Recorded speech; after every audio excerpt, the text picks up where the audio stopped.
दोस्तों आज हम पढ़ेंगे भारतीय संविधान सभा के बारे में। तो आइए देखते हैं भारतीय भारतीय संविधान सभा। तो भारतीय संविधान सभा को पढ़ने से पहले कुछ महत्वपूर्ण पॉइंट हैं, इनको हम जान लेते हैं। सबसे पहले अमेरिका अमेरिका स्वतंत्र हुआ था। स्वतंत्र हुआ 4 जुलाई 1776 में। इसी के साथ 13 गणराज्य और 13 गणराज्य और स्वतंत्र हुए थे। ठीक है। तो और इसमें दूसरा पॉइंट है, विश्व में सबसे पहले संविधान का निर्माण 1787 में, ठीक है, 1787 में अमेरिका में हुआ था।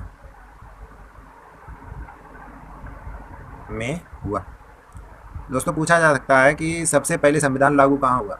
तो विश्व में सबसे पहले संविधान अमेरिका में निर्माण हुआ था 1787 में, लेकिन लागू जो हुआ था यह लागू 1789 में हुआ था। और इसमें जो आर्टिकल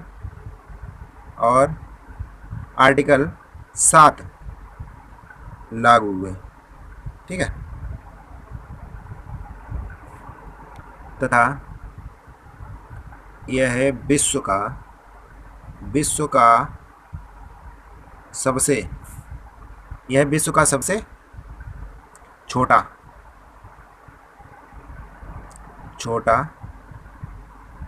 संविधान है। ठीक है, यह विश्व का सबसे छोटा संविधान है। इसके बाद आते हैं हम अपने संविधान पर। अप्रत्यक्ष रूप से संविधान सभा की मांग, हमारे यहाँ सबसे पहला पॉइंट होगा अप्रत्यक्ष रूप से संविधान सभा की मांग कब की गई? 1895 में। ठीक है, किसने की? बाल गंगाधर तिलक, जो हमारे तिलक जी थे, उन्होंने 1895 में संविधान सभा की मांग की, तिलक द्वारा की गई। ठीक दोस्तों, इसके बाद हम आते हैं अगले पॉइंट पर। हमारा जो अगला पॉइंट है उसमें 1922 में गांधी जी के द्वारा संविधान सभा की मांग की गई। फिर इसी में अगला पॉइंट होता है हमारा, अप्रत्यक्ष रूप से बाल गंगाधर तिलक ने संविधान सभा की मांग की थी, और प्रत्यक्ष रूप से पूछा जा सकता है कि प्रत्यक्ष रूप से किसने की? प्रत्यक्ष रूप से संविधान सभा की मांग जो है, यह मांग की थी एम एन राय ने। ठीक है, एम एन राय के द्वारा की गई एम एन राय के द्वारा की गई। तो हमारी संविधान तो अंग्रेज़ों द्वारा, इसी में एक फिर अंग्रेज़ों ने भी सोचा कि संविधान सभा होनी चाहिए। तो संविधान सभा अगस्त 1940 में अंग्रेज़ों ने प्रस्ताव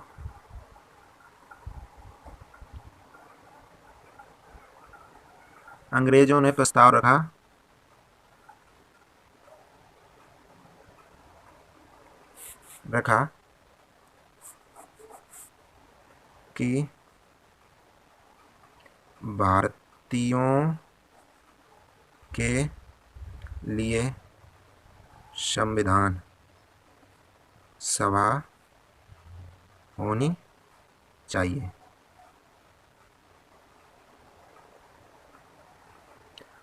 लेकिन इसमें शर्त थी कि जो भारतीय होंगे वही सदस्य होंगे, केवल इसमें भारतीय ही मुख्य सदस्य होंगे।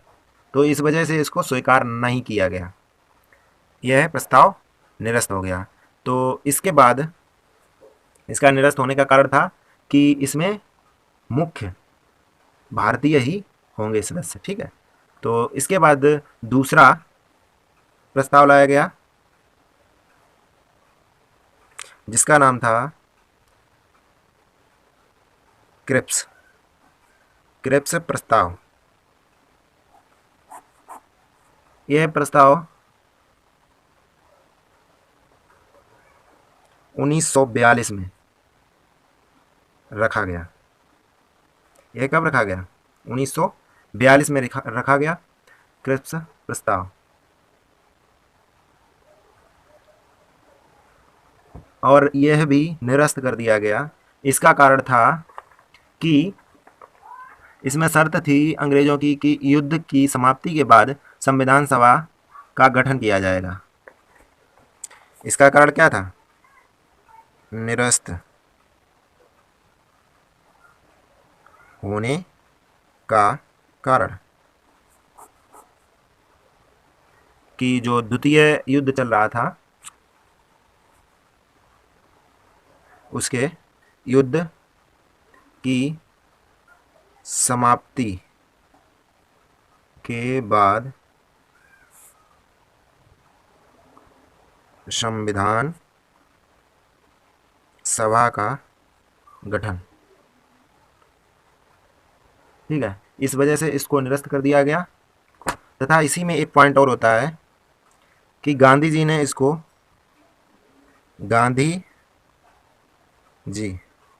ने इस प्रस्ताव को दिवालिया बैंक चेक की संज्ञा दी। क्या कहा? दिवालिया बैंक चेक की संज्ञा दी। तो क्रिप्स मिशन में क्या क्या पॉइंट थे महत्वपूर्ण? यह कब आया? 1942 में। इसका निरस्त होने का कारण था युद्ध की समाप्ति के बाद संविधान सभा का गठन किया जाएगा। और गांधी जी ने इसको क्या कहा? इसको क्या संज्ञा दी? दिवालिया बैंक चेक की संज्ञा दी। इसके बाद हमारा आता है कैबिनेट मिशन। तो इसमें इसके बाद आता है कैबिनेट मिशन।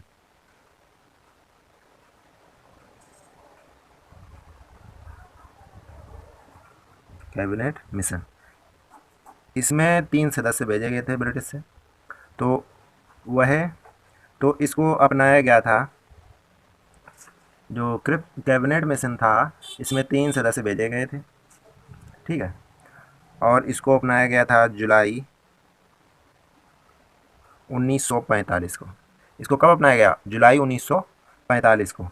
इसमें 3 सदस्य कौन थे? पहले सदस्य थे लॉर्ड पैथिक लॉरेंस। यह कैबिनेट मिशन के अध्यक्ष थे। क्या थे? अध्यक्ष। उसके बाद दूसरे थे हमारे सर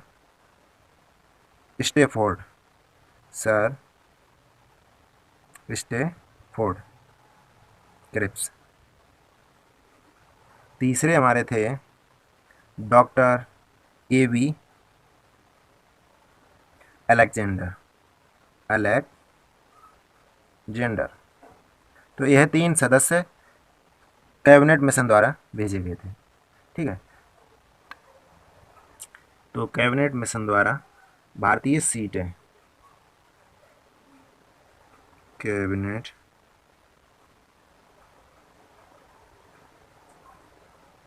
मिशन द्वारा भारतीय सीट 300 89 चुनी गई।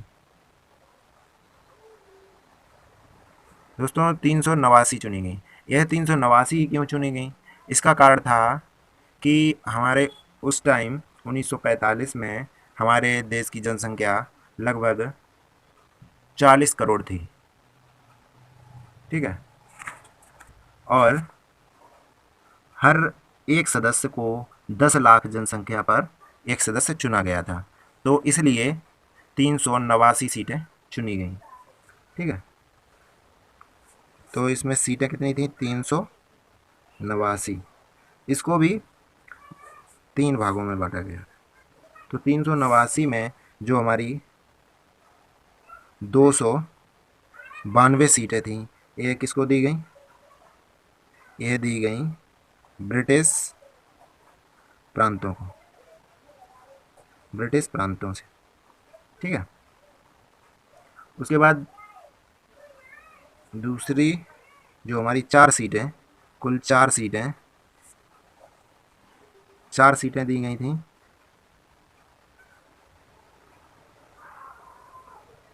कमिश्नरी क्षेत्रों को। दोस्तों कमिश्नरी क्षेत्र जैसे कि अभी हमारे जो प्रेजेंट टाइम केंद्र शासित प्रदेश होते हैं, उसी तरह उस टाइम कमिश्नरी क्षेत्र थे। तो कमिश्नरी जो क्षेत्र थे वो हमारे कौन कौन से थे? 4 थे। तो पहला था हमारा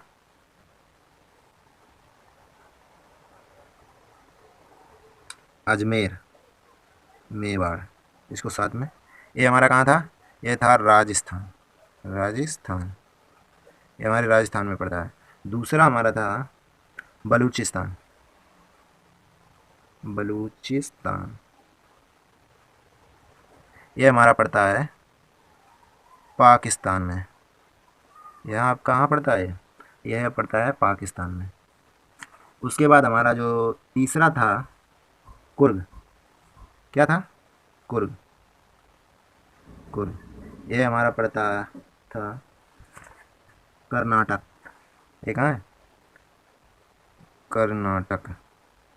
ठीक दोस्तों, और जो चौथा था हमारा दिल्ली।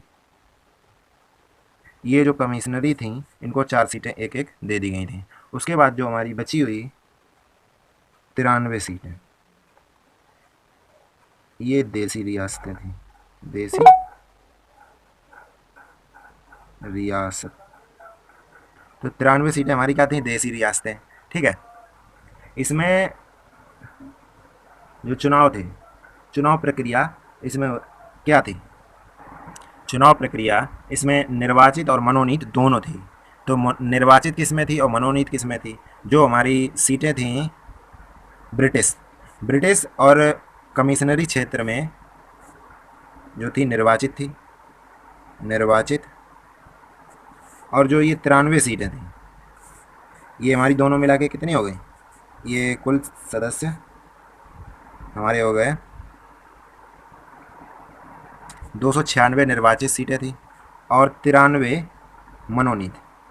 मनोनीत अर्थात मनोनीत का मतलब है कि यहाँ पर जो देसी रियासतें होती हैं, देसी रियासतों में ऐसे रियासतें थीं जे कि इनमें महाराजाओं का शासन था।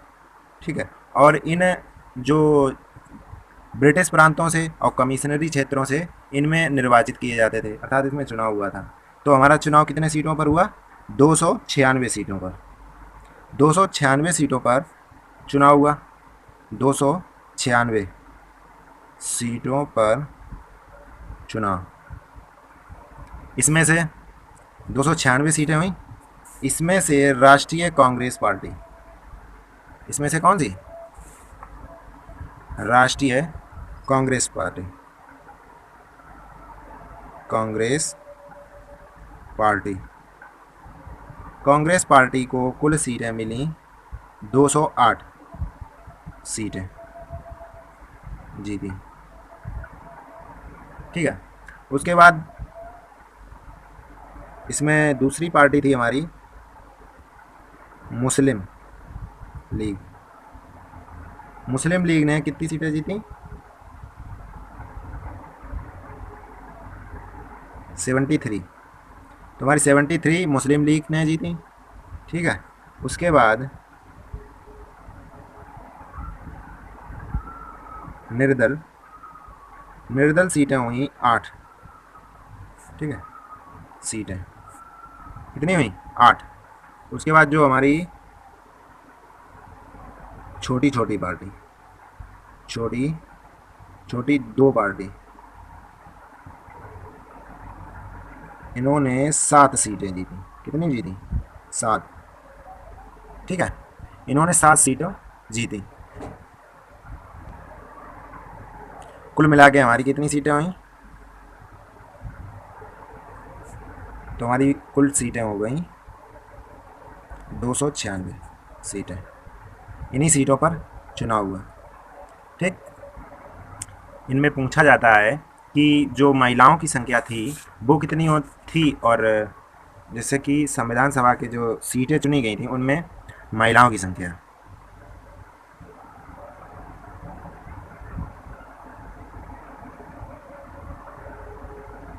तो महिलाओं की संख्या 15 चुनी गई थी।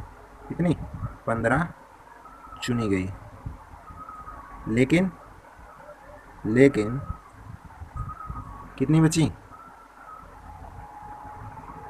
उसमें से 12 बची, ठीक है, 12 महिलाओं ने ही सिर्फ पार्टिसिपेट किया। उसके बाद एससी सीटें थी 26 सदस्य, अर्थात 26 सदस्य।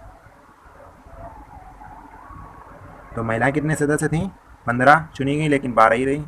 उसके बाद एससी जो सदस्य चुने गए 26, और जो एसटी सदस्य थे वो हमारे 33 सदस्य थे, ठीक है। इसके बाद हाँ, अब दोस्तों देखते हैं कि आते हैं 1946। 1946 देखिए 1946 में क्या क्या हुआ था। तो इसमें संविधान सभा की बैठक हुई थी प्रथम, तो 9 दिसंबर 1946 को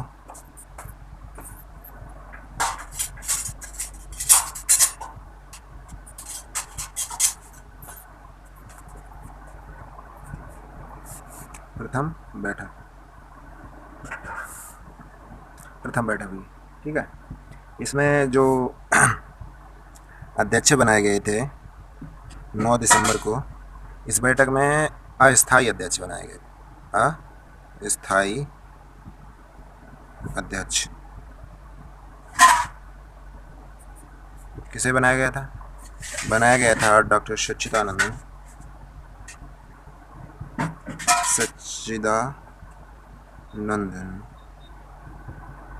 सिन्हा,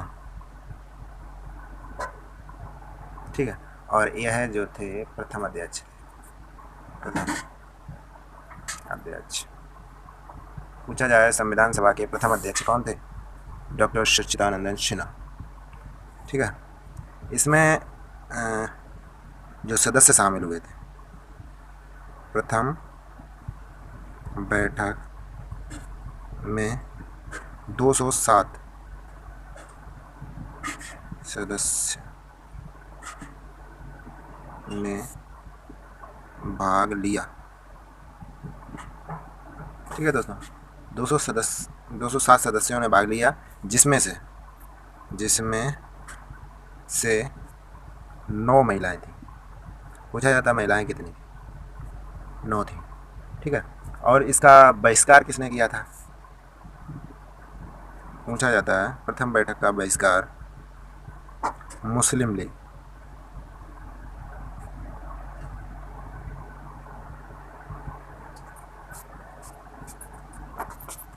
इसमें मुस्लिम लीग का बहिष्कार किया। तो इसमें जो हमारे इंग्लैंड के प्रधानमंत्री चर्चिल ने कहा इस बैठक के दौरान, इंग्लैंड के प्रधानमंत्री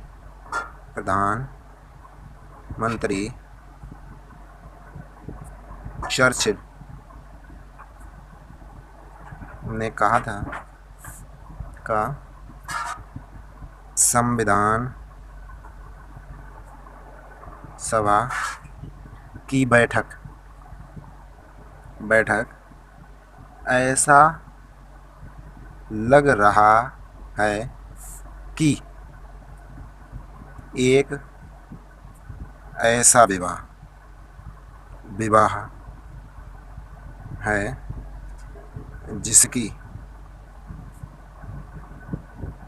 दुल्हन ही गायब है।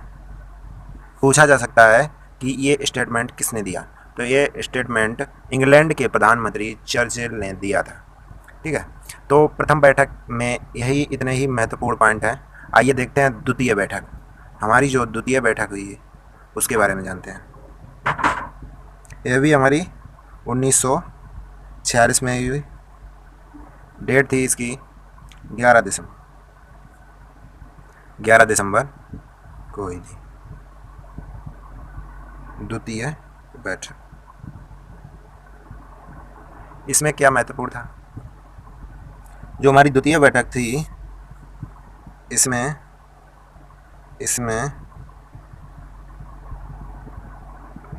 संवैधानिक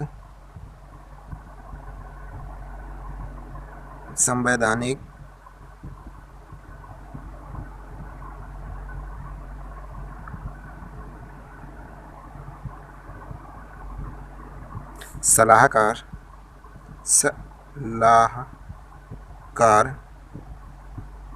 नियुक्त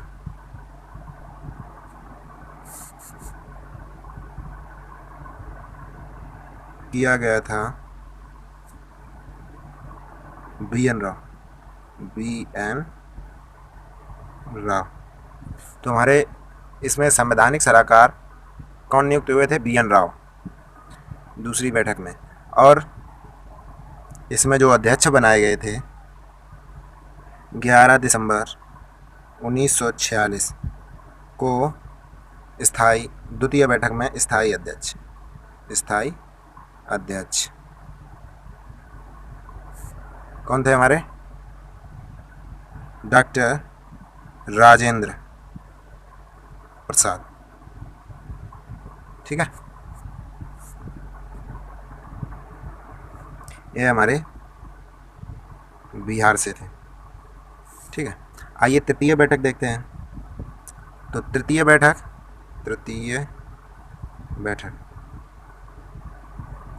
हमारी तृतीय बैठक हुई थी 1946 में। तारीख थी 13 दिसंबर। ठीक है, 13 दिसंबर को तृतीय बैठक हुई। इसमें पंडित जवाहरलाल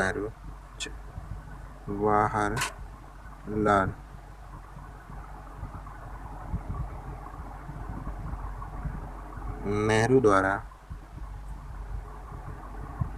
उद्देश्य प्रस्ताव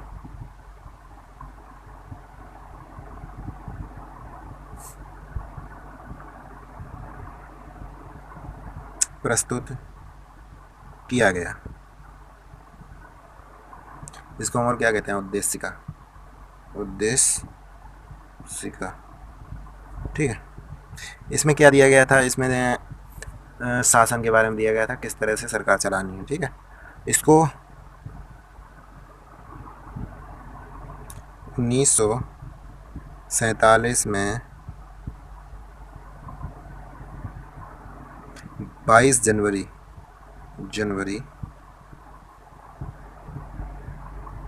को उद्देशिका को प्रस्तावना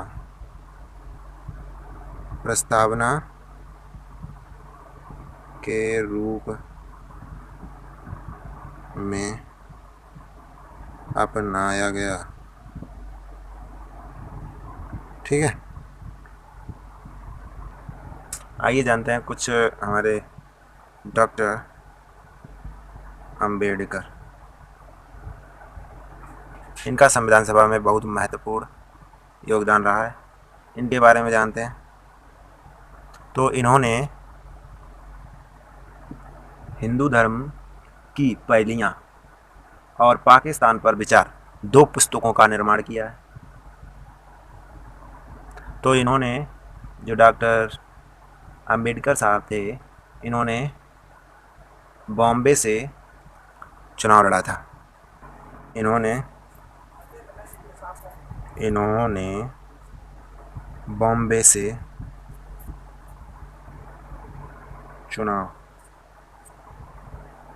बॉम्बे से चुनाव लड़ा और ये हार गए। ठीक है, हार गए। इसके बाद मैं डॉक्टर अंबेडकर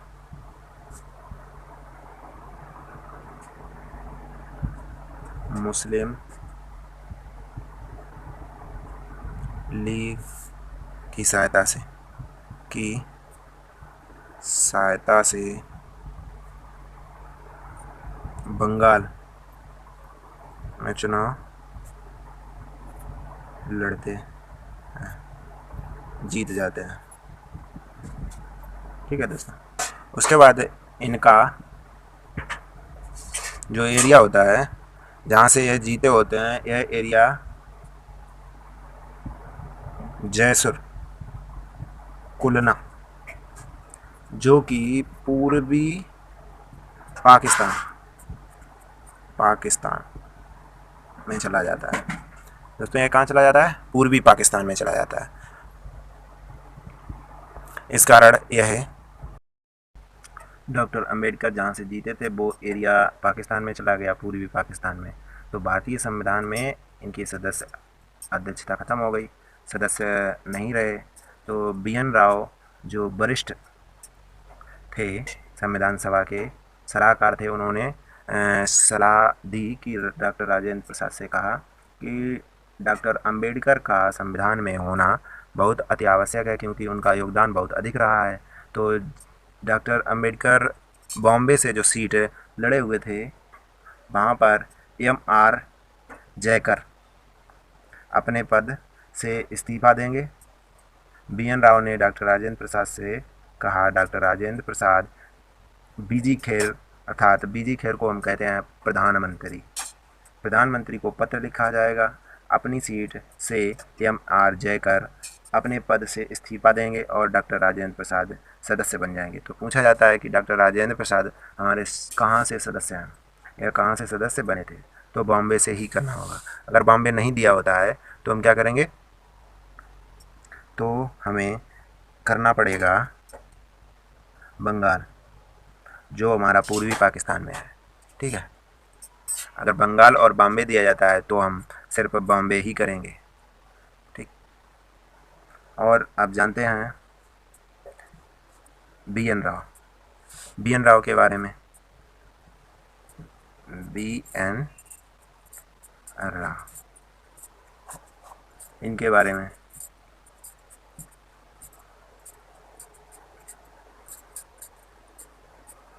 इनके द्वारा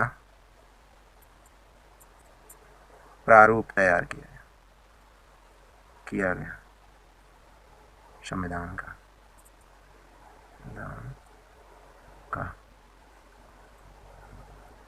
तो प्रारूप जब BN राव के द्वारा तैयार किया गया, तो प्रारूप की जांच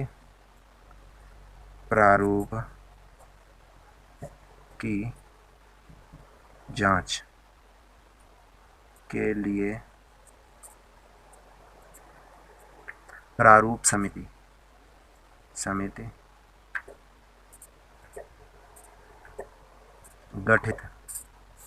गठित की गई। तो प्रारूप जब BN राव के द्वारा प्रारूप तैयार किया गया, तो प्रारूप की जांच करने के लिए प्रारूप समिति का गठन हुआ, जिसमें इस समिति का दूसरा नाम भी पूछा जाता है। इसका दूसरा नाम होता है पांडुलेखन समिति। इसका दूसरा नाम क्या है? तथा दूसरा नाम क्या है? पांडुलेखन समिति। ठीक दोस्तों, पांडुलेखन समिति प्रारूप समिति 29 अगस्त 1947 को गठित। प्रारूप समिति कब गठित की गई? 29 अगस्त 1947 को गठित की। इसमें 7 सदस्य थे। इसमें पूछा जाता है 7, मतलब इसमें पूछा जाता है कितने सदस्य थे। इसमें 7 सदस्य थे और इनका नाम भी पूछा जाता है 7 सदस्यों का। तो हमारे पहले सदस्य थे डॉक्टर भीमराव BR अम्बेडकर।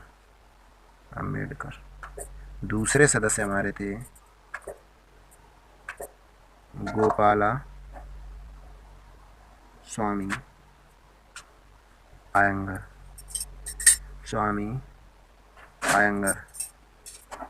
कौन थे?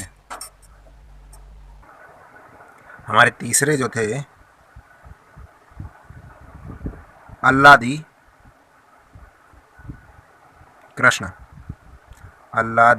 कृष्ण स्वामी अय्यर। ठीक है। और जो हमारे चौथे हैं मोहम्मद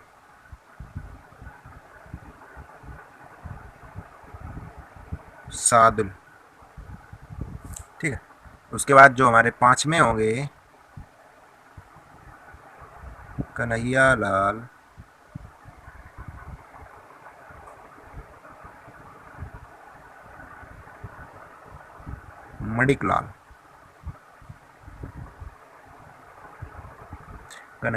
मणिकलाल मुंशी।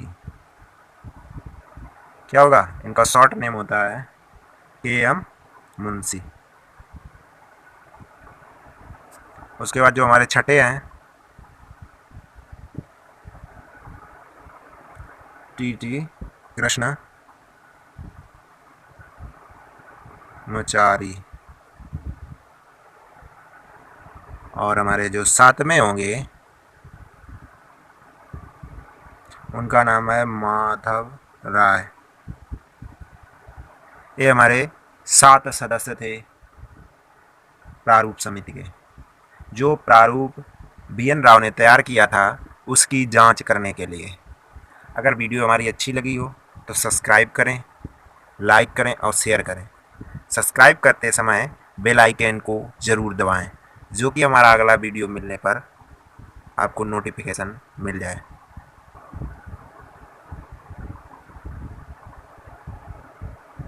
संविधान सभा के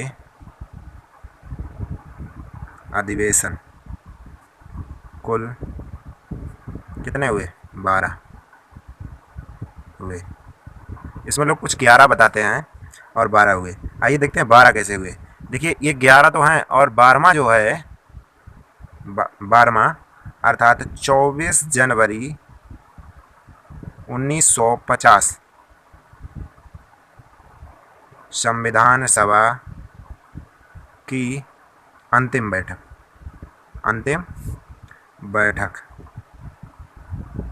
को भी जोड़ा जाए तो कितनी हो जाएंगी? तो 12 हो जाएंगी। अगर हमारी संविधान सभा की जो अंतिम बैठक है 24 जनवरी 1950 को जो हुई थी उसको भी जोड़ा जाए तो हमारी 12 अधिवेशन हो जाएंगे। और संविधान पूछा जाता है संविधान सभा में महिलाओं की संख्या तो कितनी थी? 15। ठीक है। जिसमें एक मुस्लिम महिला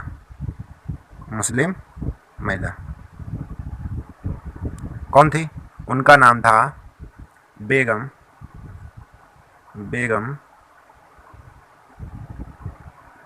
अय्याज रसूल।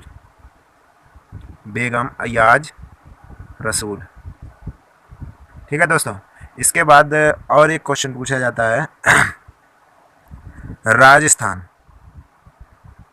राजस्थान से सदस्य 15 थे, लेकिन कुछ लोग बताते हैं 14। तो ये जो 15वां है, अभी हमने बताया था कि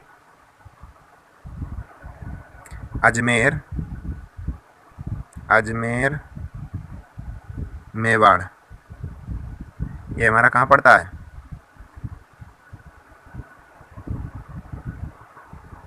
राजस्थान में। ठीक है, ये मिला के हमारे 15 हो जाते हैं। सब्सक्राइब जरूर करें अगर वीडियो अच्छी लगी हो तो। Thanks for watching.